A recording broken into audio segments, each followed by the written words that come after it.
William, you mentioned dolus eventualis. The other area where errors seem to have been made in the previous ruling was around material evidence. What can you say about that?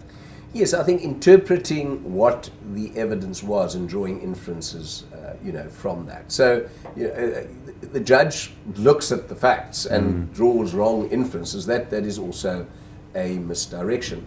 I don't think Judge Masipa dealt with this judgment particularly well. And she dealt with the case. She was always very polite. She allowed everybody to put forward their points, maybe allowed certain of the cross-examination to go on a little bit too long.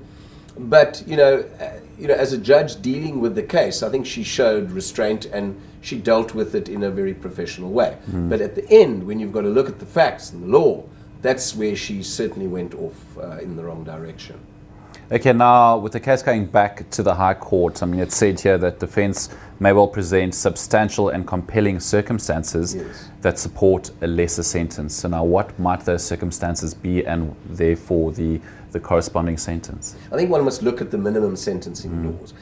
He can be sentenced up to a period of 15 years direct imprisonment.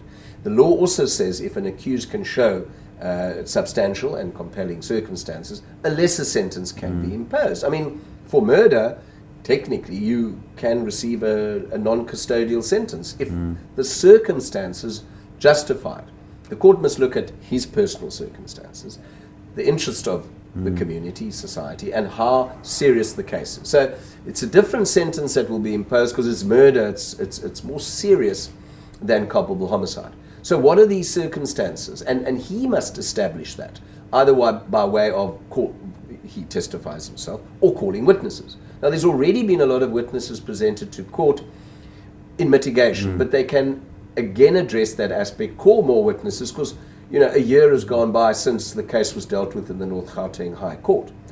It certainly would be all his personal factors, his age, the type of person he is, his background, the fact he has no prior convictions, and his disability.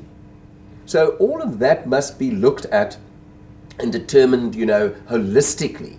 Does that equal substantial and compelling? Now, my opinion is his disability on its own could amount to a substantial and compelling factor which would justify a lesser sentence. But that doesn't mean to say that he's not going to go to jail. The court could say, okay, we're not giving you 15 years, but we're giving you 10 years, and we'll take into account that you've already served, reserved a year, maybe, take that off the sentence. So sentencing is a difficult aspect of a case.